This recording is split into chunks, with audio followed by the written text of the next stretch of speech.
Everyone, and welcome to week 4 in environmental science. This is our week 4 module.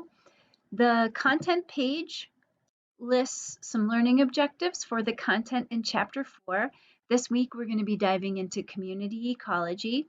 We've got some terms to know on the flashcard alert tab, and then some supporting resources to help you get to know some of the information that's in chapter 4. There's things here like videos. This is an example of a study table that you can download and fill out as you read about biomes in this case. And speaking of biomes, you're also going to be focused on biomes in our class discussion, which is a small group discussion. So you will be in one of 6 groups. These groups contain either 4 or 5 students. You are going to select one of the climatographs below. Here they are. There's one for Thailand, there's one for LA, there's one for Alaska, Cairo, Ottawa. So you're going to select one of these and you're going to tell your peers, I call Alaska.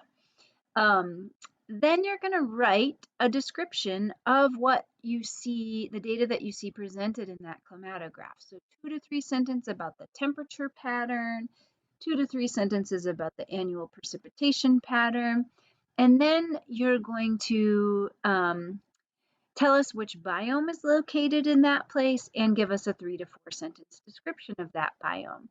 Remember, when you're reading these climatographs, this blue dotted line is the temperature, and those numbers can be read using this temperature axis on the left, and then the red bars here show the amount of precipitation in millimeters. Those can be read using this axis on the right.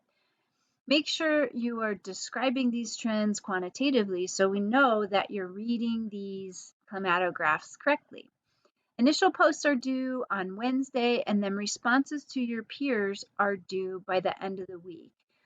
And in your responses, you're going to be making comparisons between the climates of these different places and seeing, how the patterns differ and explaining how these differences may be shaping the biomes in these 2 locations.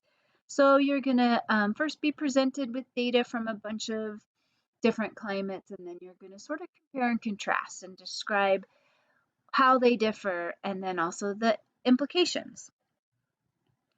So the replies to your peers are due by the end of the day on Saturday. This week's laboratory is focused on a biodiversity assessment in leaf litter.